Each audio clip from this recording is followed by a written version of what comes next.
G'day! Today I'm talking about the new Aussie science fiction movie Occupation. Let's get into it.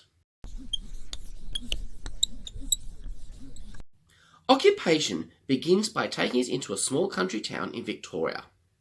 The kind of problems they deal with are things like a closing factory and the construction of a bypass that will take traffic away from their community.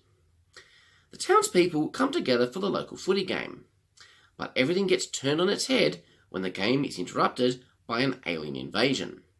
Now the survivors must band together to become a resistance army and fight to get our planet back.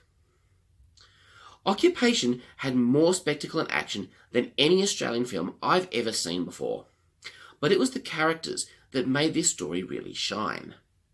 The film has an ensemble cast of very flawed but very sympathetic characters. One of the interesting things to see as the movie progresses is how these characters deal with living in these extraordinary circumstances. Some grow into heroes, others take a different path. These characters are resolute in doing what they can, and yet there's a sense that they're so small against such overwhelming odds. They're just a few people from a country town. They can't save the world by themselves. One character remarks, Christopher Columbus discovered America. Captain Cook discovered Australia. Neither country was ever the same again. She then glances up at the massive spaceship in the sky. They're not going anywhere.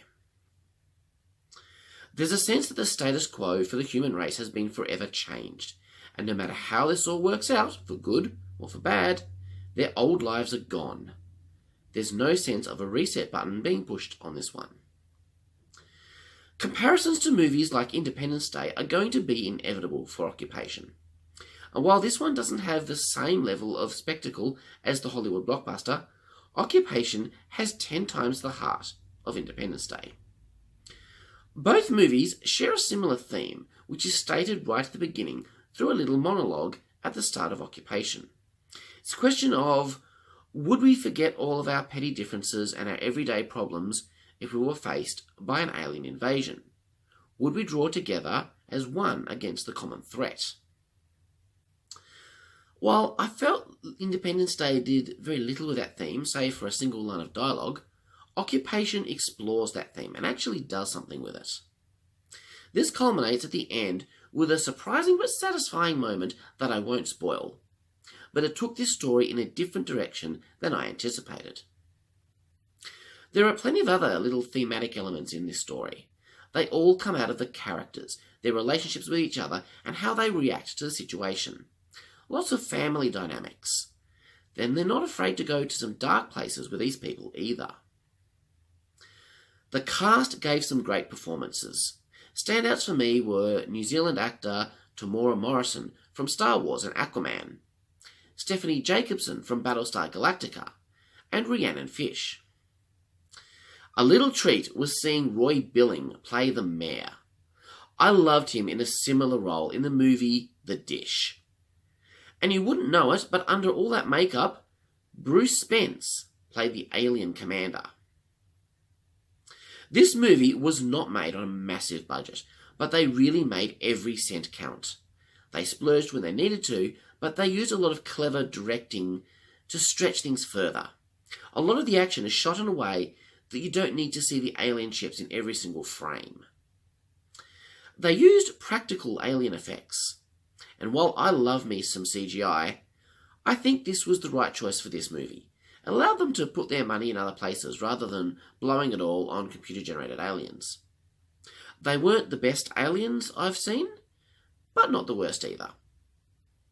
As one of the actors says in an interview, the money is on the screen. Meaning that this movie does look and feel closer to a Hollywood blockbuster than it does a little indie film. This was Luke Sparke's second time directing a feature film, and Occupation is a big step up in quality from his previous Red Billabong, which was also a good movie. A sequel, Occupation Rainfall, is already filming. I'm very excited to see what Sparks will bring us next. Occupation is a significant milestone in the history of Australian cinema. The fact that most cinemas in Australia didn't even screen it is an absolute crime. Shame on you, Village Cinemas. Shame on you, C-Max. Shame on all the Aussie cinemas that couldn't find in their hearts to support a great Aussie film. Let's hope that the industry is a little more supportive for the sequel. Pinnacle Films should be very proud of what they have created here. And as an Australian fan of science fiction, I am deeply grateful to them for stepping out and making a risky movie like this one. I encourage every Australian who likes action or sci-fi movies to buy this on Blu-ray.